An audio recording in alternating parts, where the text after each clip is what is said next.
I have two beautiful girls, Holly and Ruby, and Holly is a typical teenager, just with a few additional issues and challenges presented by the fact that she's got cystic fibrosis, and that's a progressive condition and there isn't a cure. And although she's currently doing okay with that, we know that there's going to be a time where she's not as well as she is now. And the best way of keeping her as well as possible is to do an awful lot of treatments and medication and have quite a tough sort of regime on keeping her as well as possible every day.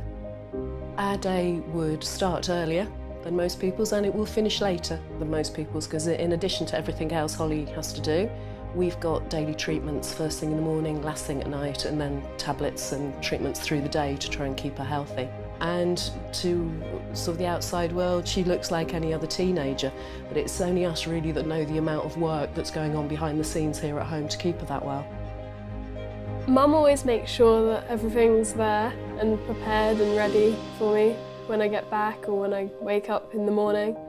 And so if she wasn't there, then there wouldn't be any tablets waiting for me or the right amount in the fridge. There'd be no one to check that I've had it, just in case I did forget.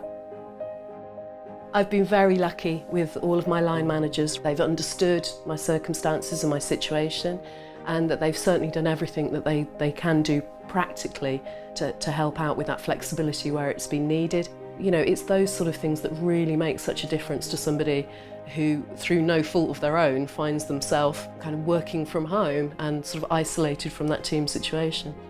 So Paula works from home 3 days a week, but it does not impact her output at all. She's always at the end of the phone or the end of her email. It's not an issue at all. Everyone works flexibly now, so it's something we're all used to and should embrace.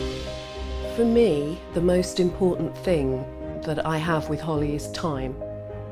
That's the most precious commodity for me, to be able to enjoy what time I have with my children.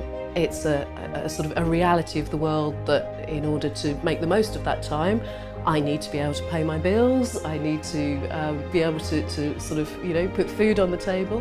So being able to work flexibly gives me the best of both worlds there, that I can still earn a living, I can still do a job that I hope I'm good at and that sort of people benefit from, but I can still enjoy the time that I have with my family.